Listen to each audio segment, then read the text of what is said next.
નમસ્કાર દર્શક મિત્રો, જય શ્રી કૃષ્ણ। ફરી એક વખત આપનું આપણી યુટ્યુબ ચેનલ પધારો સત્સંગમાં આપ સૌનું સ્વાગત છે। તો દર્શક મિત્રો, આજના વિડીયોમાં આપણે વાત કરવાના છીએ, સાંભળવાના છીએ કે કરવા ચોથની વ્રત કથા, મુહૂર્ત, પૂજન વિધિ અને એના વિશે આપણે જાણવાના છીએ। તો મારા વિડીયોમાં અંત સુધી તમે બન્યા રહેજો। ભારતીય પરંપરામાં પરિણીત સ્ત્રીઓ માટે સૌથી મહત્વપૂર્ણ ગણાતો તહેવાર એટલે કે કરવા ચોથ દર વર્ષની જેમ જ આ વર્ષે પણ કાર્તિક મહિનાના કૃષ્ણ પક્ષની ચતુર્થીએ જે તિથિએ ઉજવવામાં આવશે। અને આ જે કરવા ચોથનું વ્રત છે તે ભારતીય પરંપરામાં પરિણીત સ્ત્રીઓ માટે સૌથી મહત્વપૂર્ણ ગણાતો તહેવાર છે। કરવા ચોથ દર વર્ષે તે જે કાર્તિક મહિનાના કૃષ્ણ પક્ષમાં આવે છે, ચતુર્થી તિથિએ ઉજવવામાં આવે છે। હિન્દુ કેલેન્ડર મુજબ 2025માં આ શુભ વ્રત 10 ઓક્ટોબરના રોજ રાખવામાં આવે છે। આ દિવસે પરિણીત સ્ત્રીઓ 16 શણગાર સજીને નિર્જળા વ્રત રાખે છે, જેમાં પતિના લાંબા આયુષ્ય, સુખ, સમૃદ્ધિ અને સંબંધોમાં મધુરતા લાવે છે। અને કરવા ચોથનું મુહૂર્ત, ચંદ્રોદયનો સમય શું છે તેના વિશે આપણે જાણીશું। ચતુર્થી તિથિ પ્રારંભ થાય છે 9 ઓક્ટોબર રાત્રે 10:54 વાગ્યે અને ચતુર્થી સમાપ્ત થાય છે 10 ઓક્ટોબર સાંજે 7:38 અને વ્રતની તારીખ છે 10 ઓક્ટોબર 2025। ચંદ્રોદયનો સમય શું છે? સાંજે 7:42। ધાર્મિક નિયમ મુજબ આ વ્રત ચંદ્ર દર્શન કર્યા બાદ અને પતિના હાથે પાણી પીધા પછી જ તોડવામાં આવે છે। ધાર્મિક માન્યતા અનુસાર કરવા ચોથની પૂજા દરમિયાન વ્રતનું કથાનું પાઠ કે શ્રવણ કરવાનું અનિવાર્ય છે। આ કથા વિના પૂજાનું શુભ ફળ પ્રાપ્ત થતું નથી। પૌરાણિક કથાઓ અનુસાર દ્વિજ નામનો એક બ્રાહ્મણ હતો। તેની 7 પુત્રો અને વીરાવતી નામની એક પુત્રી હતી। એકવાર વીરાવતીએ તેના માતા પિતાના ઘરે કરવા ચોથનું વ્રત રાખ્યું।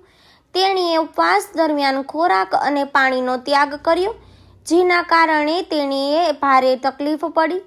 આવી સ્થિતિમાં તેના ભાઈઓએ ગામની બહાર એક વડના ઝાડ પર ફાનસ પ્રગટાવ્યું અને બહેન વીરાવતીને કહ્યું કે ચંદ્ર ઉગ્યો છે અને તેણીએ અર્ધ આપ્યા માટે જે કહ્યું પ્રાર્થના કરી વીરાવતી જમવા બેઠી। જ્યારે તેણી પહેલી વાર ખાવા ગઈ તો વાળ નીકળ્યો, બીજી વાર ખાવા ગઈ તો છીંક આવી અને ત્રીજી વાર ખાવા ગઈ તો સાસરીઓ તરફથી બોલાવવામાં આવી। જ્યારે વીરાવતી તેને સાસરિયાના ઘરે પહોંચી ત્યારે તેના પતિનું અવસાન થયું હતું, જેના કારણે તે બૂમ પાડી। તે જ ક્ષણે ઇન્દ્રાણીએ વીરાવતીને કાર્તિક મહિનાના કૃષ્ણ પક્ષના ચોથના દિવસે ઉપવાસ રાખવા કહ્યું। ત્યારે બાદ વીરાવતી નિર્ધારિત વિધિ મુજબ ઉપવાસ રાખ્યો। ઉપવાસના આશીર્વાદથી વીરાવતીના પતિ ફરી જીવંત થયા। ત્યારથી પરિણીત સ્ત્રીઓ તેમના માતા પિતાએ જે ભાઈએ કર્યું તેના વિશે અને તેમના પતિના લાંબા આયુષ્ય માટે કરવા ચોથનું વ્રત રાખે છે। આમ પતિના દીર્ઘાયુષ્યનું વરદાન મળે છે। આ પરંપરા આજે પણ અનુસરવામાં આવે છે અને જે વહેલી સવારે ઉઠીને સ્નાન કરવું અને સરગી સાસુ દ્વારા આપવામાં આવેલી મીઠી વાનગી અને ભોજનનું સેવન કરવું, ત્યારબાદ વ્રતનો સંકલ્પ કરવો। સાંજે મહિલાઓએ 16 શણગાર સજીને તૈયાર થવું।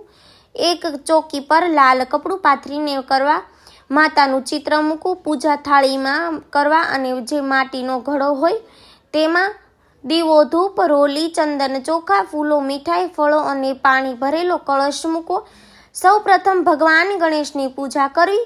અન્ય મહિલાઓ સાથે બેસીને કરવા ચોથની વાર્તા કથા સાંભળવી।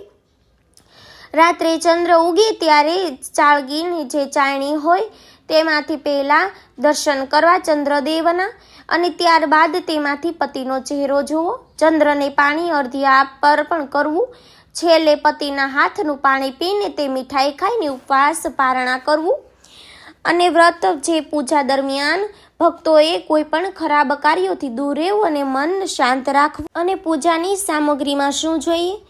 કરવા એટલે કે માટીનો ઘડો અને દીવો અને ધૂપ, રોલી, ચંદન, અક્ષત એટલે કે ચોખા, તાંબા પિત્તળનો લોટો, ફૂલો અને માળા, મીઠાઈ, ફળો, બદામ, કરવા ચોથની વાર્તાનું પુસ્તક, ચાયણી અને જે શુદ્ધ પાણી અને દૂધ લઈ શકાય છે. દર્શક મિત્રો, આજના વિડીયોમાં આપણે વાત કરી કરવા ચોથની, જે આપણે સ્ત્રીઓ કરે છે તેના વિશે આપણે વાત કરી.